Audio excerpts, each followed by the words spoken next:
Hey everyone, this week's discussion, drones are dangerous. Is it worth it? Technological advances in drones will blow you away. These are two scenarios that you're about to watch that explain some of the things listed here.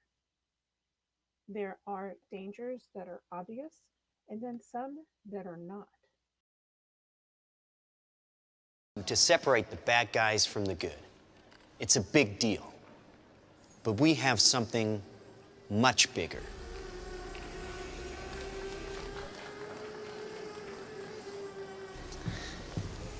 Your kids probably have one of these, right?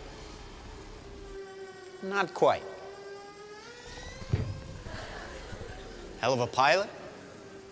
No. That skill is all AI. It's flying itself. Its processor can react 100 times faster than a human. The stochastic motion is an anti-sniper feature.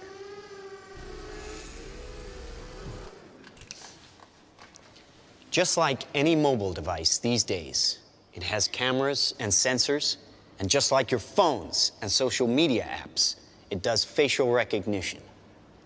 Inside here is 3 grams of shaped explosive. Little bang is enough to penetrate the skull and destroy the contents. They used to say guns don't kill people, people do. Well, people don't.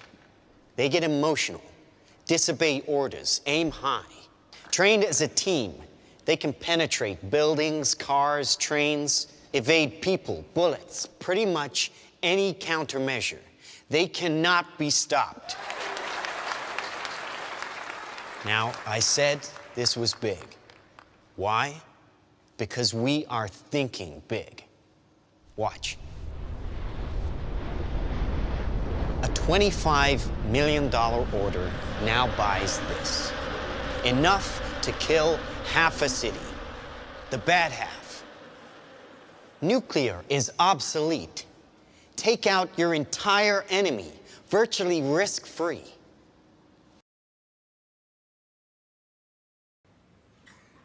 I'm a robotics entrepreneur who spent a lot of time here in Africa. And in 2014, we created Zipline, which is a company that uses electric, autonomous aircraft to deliver medicine to hospitals and health centers on demand. And last year, we launched the world's first automated delivery system operating at national scale. And guess what? We did not do that in the US, we didn't do it in Japan, and we didn't do it in Europe. It was actually President Paul Kagame and the Rwandan Ministry of Health that made a big bet on the potential of this technology and signed a commercial contract to deliver a majority of the country's blood on demand.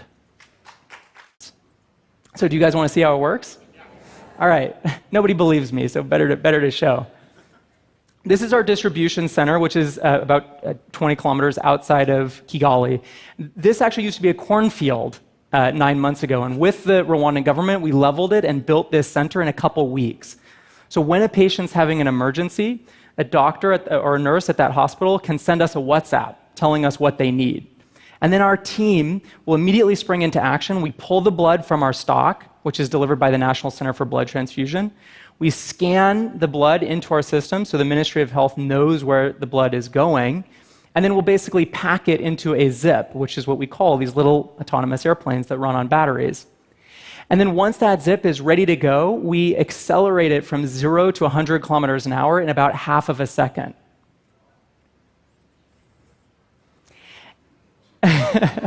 And from the moment it leaves the end of the launcher, it's completely autonomous. This is our air traffic controller calling it into Kigali International Airport. And when the zip arrives at the hospital, it descends to about 30 feet and drops the package. We use a really simple paper parachute, simple things are best, that allows the package to come to the ground gently and reliably in the same place every time. And so it's just like ride sharing. The doctors get a text message 1 minute before we arrive saying, walk outside and receive your delivery. And then, and then the...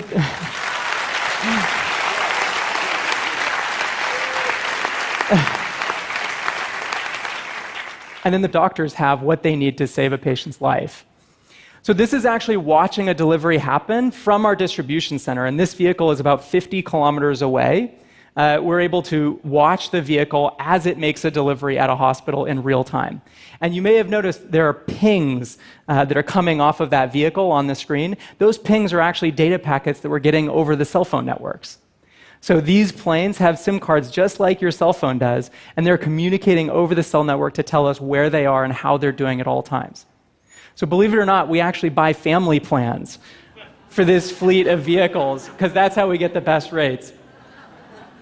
It's actually not a joke. So, it might be obvious to you, none of our planes have landing gear. We also don't have runways where we operate. So we have to be able to decelerate the plane from about 100 kilometers an hour to 0 in half of a second. And the way that we do that is we actually use a wire that tracks the plane as it comes in with centimeter level accuracy. We snag the plane out of the sky, and then we gently plop it onto an actively inflated cushion. This is basically a combination of an aircraft carrier and a bouncy castle. So let me show you.